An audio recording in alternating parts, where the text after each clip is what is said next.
taking charge of his life and becoming unstoppable no matter what kind of background you come from.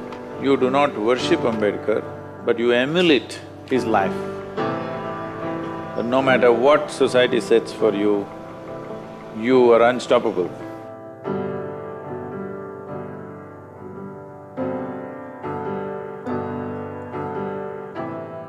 See, unfortunately, all leaders are being appropriated by somebody.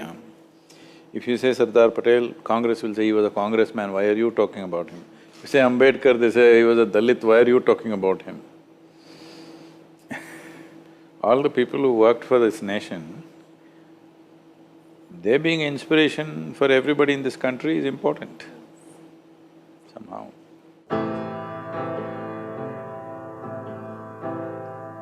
Yeah, to put it in his own words, he talked about democracy not being just a form of government, but this is a way of human beings expressing, respect and reverence to each other. These are his words. So, he's talking about reverence to each other. Reverence to each other, if somebody has to talk about it, in a way it is a spiritual process, all right? So, he's talking about social democracy, not political democracy. Political democracy we have, on the paper, by law, we are all equal, but socially we are not. No society manages to equate every human being, that will never happen, that's another matter. But equal opportunity must happen. Equality may not happen per se, but equal opportunity must happen. Unfortunately, that's still yet to be achieved. Though by law, all of us have equal opportunity, socially, we still don't have equal opportunity. Variety of people are in many ways eliminated from this opportunity or not available for this opportunity to reach them. For that to happen, it's most important that… See, spiritual process means just this, that your identity is not with your body. Once your identity is not with your body, it's not about parentage anymore. It's not about pedigree. The privileges of pedigree must go. Only then there will be a social democracy. But privileges of pedigree are still continuing. Who is your father is still of some consequence. This must go. Who my father is not your issue. That may be a personal issue for me. Nothing to you. Who I am is all that matters to you. This has to come in the society, it's not happened yet. We are in many ways practicing feudalism through a democratic system. Why whenever there's an election, there's so much talk about caste, creed, religion, who you pray to, what caste you belong to, what does it matter? But it matters because we are practicing feudalism through democratic means. Everybody knows if you get this caste, what is a percentage, if you get that religion, what is a percentage. Ambedkar's vision was a social democracy,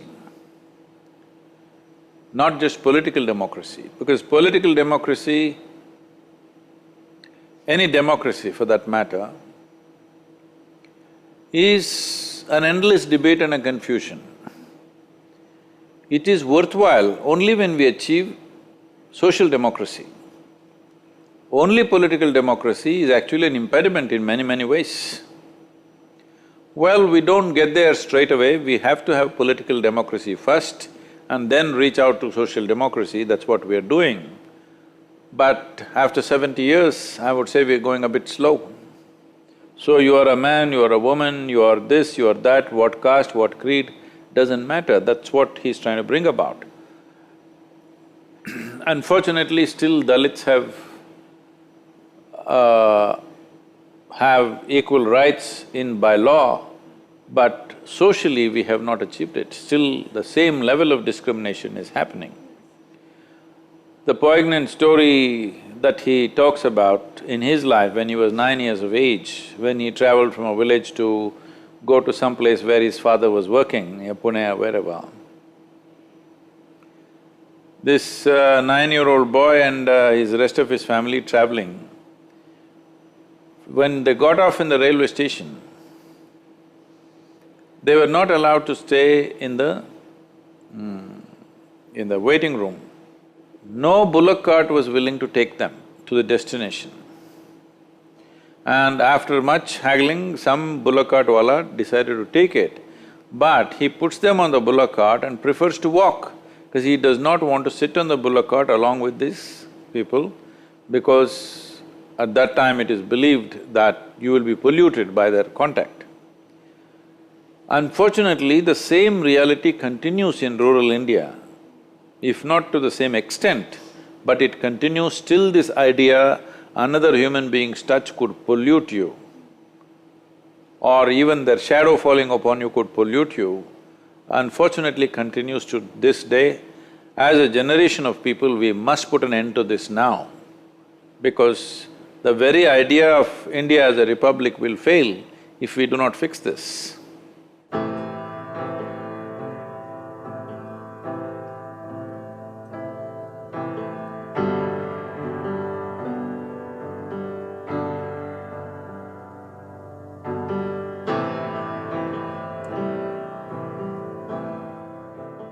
In a country like India, whatever laws you make, particularly concerned with having certain privileges, misuse will be there.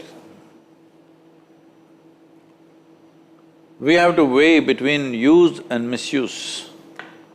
A community for which for millennia, not for short periods of time, for millennia has been discriminated against, that it is strongly believed their very birth is of a low nature.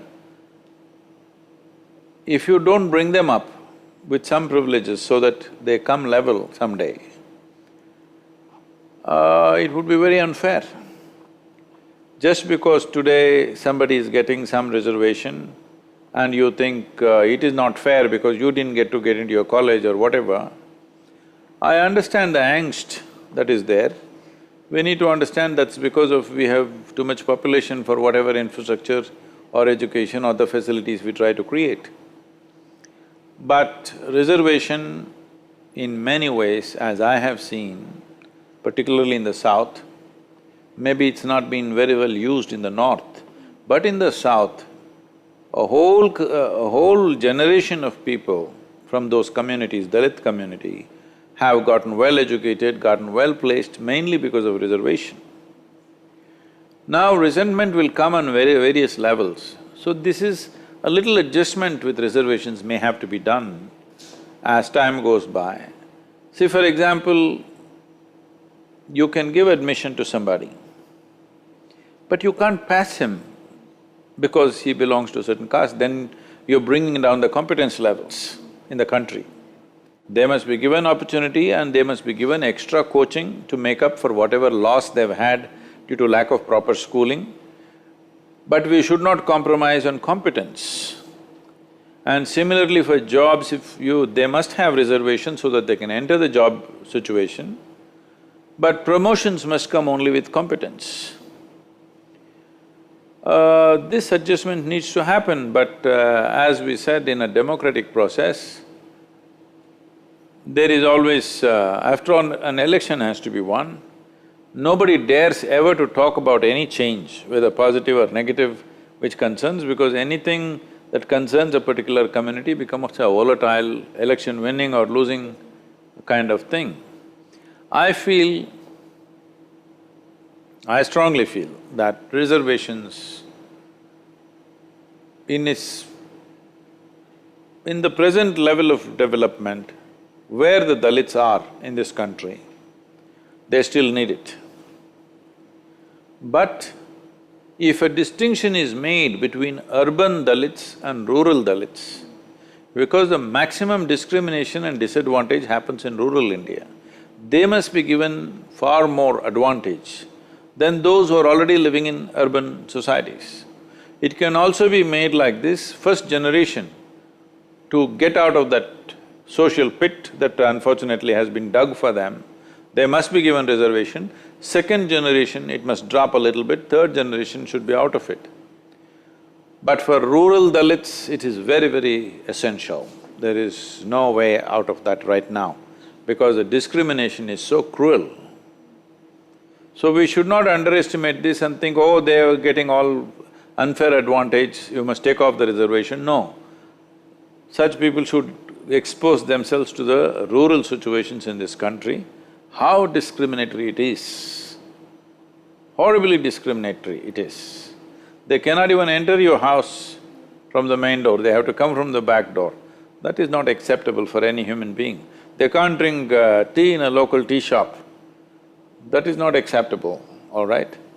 So, this privilege of pedigree has to go, and reservation is not a curse upon the country. We can fix some timeline, 2 generations if they come out of it. Those who have come out of it should voluntarily go out of it. Something like this must be created. Dalits who have come out of it should share the reservation with those who have not come out of it. I mean, this is from responsibility only. See, these privileges we must understand, or because of a certain existing injustice, we should not make the privileges themselves into another injustice. So, we need a more conscious society for that.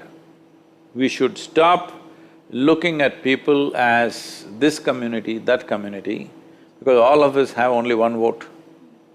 Nobody has extra 2 votes for one person. So that means by law we're equal. Socially that has to manifest.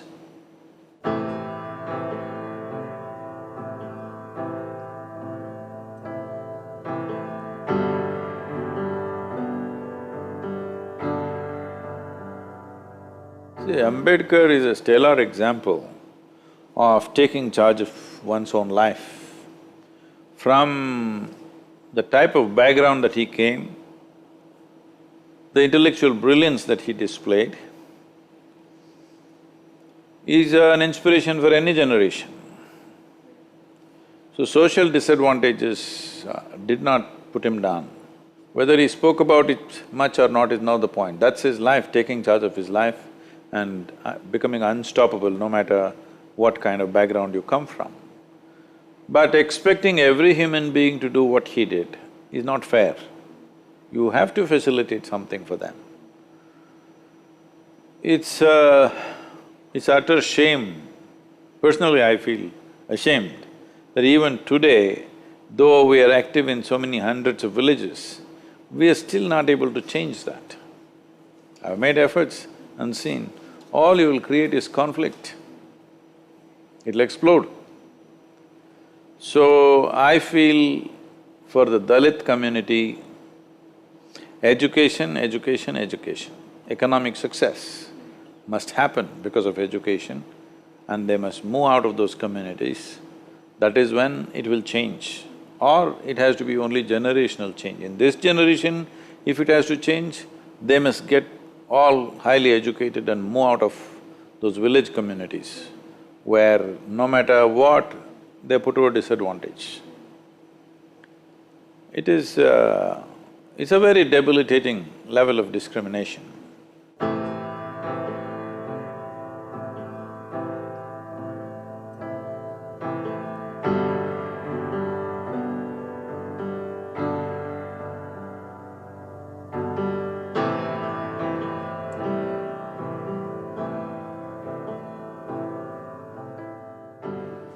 Though this culture has been steeped in spirituality for thousands of years, and always we've been told our life is our karma, that means our life is our making.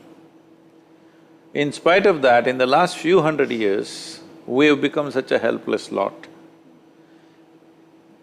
I would say this is the consequence of being an occupied nation for nearly 1,000 years. Unless you succumb to somebody up there, there's no way you can survive. I think that's gone so deep into Indian psyche. And when a good leader comes up, when a capable leader comes, when a competent leader comes there, what he needs is many layers of leadership. Instead of that, what he gets is worship. what is he going to do with his worship? Unfortunately, we have not created those many layers of leadership because this is the psyche of an occupied nation, especially when it remains occupied for hundreds of years, where people slowly understand if you put up your head, you'll lose your head. Best thing is to put down, mind your own business and get away. If you want something, suck up to somebody who's sitting up there. This has gone very, very deep into us. I think in many ways Ambedkar fought against that do not create demigods out of leaders, political leaders.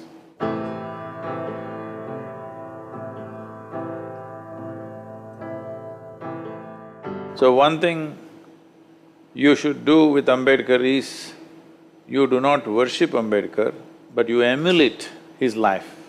That's what is needed. Instead of emulation, he is getting what?